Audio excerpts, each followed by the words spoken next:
Points, yes. The heart is different. Points. We'll get to that. Points. Yeah, the points I points. stand by firmly, and I really hammer it home with him playing with Mangiapane and Thomasek today. If Knobloch's going to stick with Draisaitl on a line and Nugent-Hopkins on a line, and I get Hyman will return, but he's not coming back until November, he's going into his 11th year. The regular season just doesn't matter as much. It just doesn't. He's hyper-focused on the playoffs and winning. It's an Olympic year. That's going to take up a lot of his energy. That's a huge moment for his career. Yeah. Huge moment for his career. How does he play going into it? How does he play coming out of it? I'm speaking of McDavid. Right. And this contract, I don't know what it's going to do to him. Maybe it's a positive. Maybe it inspires him to crush the whole league. Is he capable of doing it? Yes, he's Connor McDavid. But there's a lot of uncertainty. There's a lot of variables in play. So him hitting 150 again when he's only done it once 3 years ago when literally everything broke his way, I don't think that's that spicy. I really don't. I think it's spicier that Noodles thinks he'll do it. Well, it's fair. And let me give you my background on why. And you know what? You make a great point. You actually lay out all the age, the years, all of that type of stuff, only doing it once. I just kind of broke it down as to, I didn't think he had his best season last year. No, We've talked about it. He would tell you that. Mm-hmm. But we all know what he's capable of. You're right. As you get older, I don't think point totals matter as much as winning and being efficient. And you're right. He's not going out 27 minutes every night. It's going to be, if they manage their depth, which you do have depth in certain areas, especially down the middle of the ice, if they play RNH in the third line, then yes, you don't have to play him 25, 26. Where I went with this, and the only reason being, is in my mind, I thought he had 150. I actually missed that he had 153. I didn't check the stats. So I thought 150, and I feel like this is such a pivotal year for him. It's going to be so noisy. The best way for him to shut people up is just dominate the league. Because we're going to be talking about it every second of until he signs, we're going to be talking about different angles. Hey, look what he said. We were pulling words out the other day, hey, he did it. And you know what? Every shift, it's going to be, if he doesn't try in a play in the corner, they're going to be like, maybe his head's not in it. How many times have we seen Edmonton struggle out of the gate, and the two of them, the camera pans to the two of them on the bench, and there's this just bitter beer face, these two tapping each other going, what the hell are we in here, or whatever, and they end up working it out. But my motivation from this was, I think there's so much noise about him, and you couple that with his lack of success last year as far as not winning the cup and not having his best season. I picked which I thought was a career high, and put one on top. That's the only reason why. Now, I could be way off on this, but I feel like he's going to have a great year. David, he's going to have great years. Of course he is. I mean, he's in his sleep. He's going to put up points. But I do now on the Hart thing. That was more again history based. Like Sid's won it twice. Ovi's won it 3 times.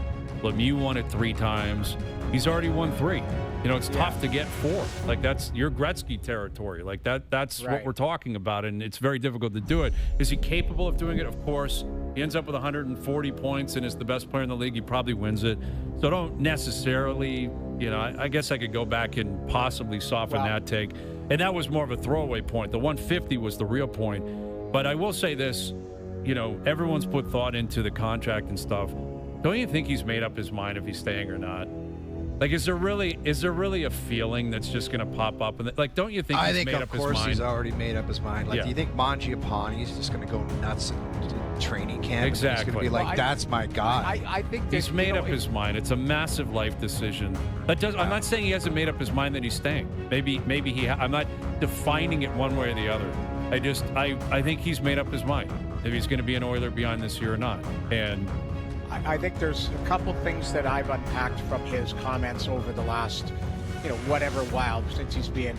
The one thing that sticks out for me when he says, I need to know that this team, the team I'm with is going to compete for the next 3 to 5 years. Okay. So I think there are a few things that he needs to look at. And but Jamie, he knows that already. Like, it's not like he's like we just talked about. He's not going to survey Mangiapane out there and be like, yeah, he is going to be that guy. I don't know why everybody's against Mangiapane. I think that was a really good signing. No, but what I mean is he knows what's there as far as competing and doing whatever moving forward. But what I'm saying is if you lay out the teams that he talks about that could win in the next 3 to 5 years, there's a handful of teams. There's really a handful of teams. And if you look at younger cores compared to older cores, like, his team would probably be, front and center because, Stuart Skinner's 26, Bouchard is 24. Like, they've got, it's not like they're an old team in certain areas because RNH is 30 plus, Hyman is 30 plus. And, you throw in fourth line centerman, I'm drawing a blank, 35 years old. They've got him at fourth. Yeah, no, what's it? Adam Henrique, yeah. Sorry. Ekholm's not young. No. Yeah, but again, he knows all this, and he's known it all for a long time. But the thing is the point being is what do you have coming? What moves are you going to make? And if you look around the league, there's only a couple teams that check every box. I hear you, Nunos. And again, that's assuming that that's actually the only thing that matters. And it's not lifestyle. It's not his family. It's not, raising a family somewhere in the future. Like it could be way more than that. It was with Marner. Marner clearly just picked this was the place. Now it checks off. They got a chance to win.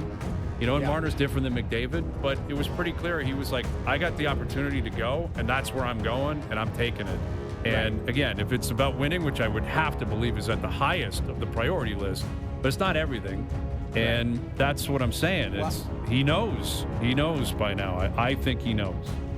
Well, I think I totally agree. It's not like he's going to look around and training camp. Oh, now I kind of figured it out. Right. No, I think he knew before he got on a bird to get out there. I think this is going the whole season. I really do. But I also think that if he doesn't win there, then he will probably try and win there before something happens. I think that's one of the key words, Noodles, when he says it's always been like I've always wanted to win in Edmonton. But he never says stay in Edmonton. No, but the point being is it looks a lot different if he finishes the job this year. And I think all bets are off. But I think if he doesn't finish the job, he's going to try and finish it, even in a short term. I don't think we're ever looking at an 8-year extension. That's just my opinion. Maybe I'm wrong, but I think it's going to be, if anything, a couple years and go, hey, I want to, give myself the flexibility of things. But he does want to win there. I do believe that. But I think he's going to try and, obviously wants to do it this year. Yeah, of course. All bets are off. And maybe that's it. Maybe just hoping they win, and then he has the flexibility to leave. Again, maybe they miss the playoffs, and he's got the flexibility to leave. But what if they lose in Game 7 of the conference final? Then what does he do? Then he's in a conundrum, right? Because then technically they've taken a step back from the previous 2 years, but they're still technically right there. You're right there. You lose in Game 7 of a conference final. I don't know. It's all conjecture at this point, but he's the #1 player in the world, and his season's going to be fascinating.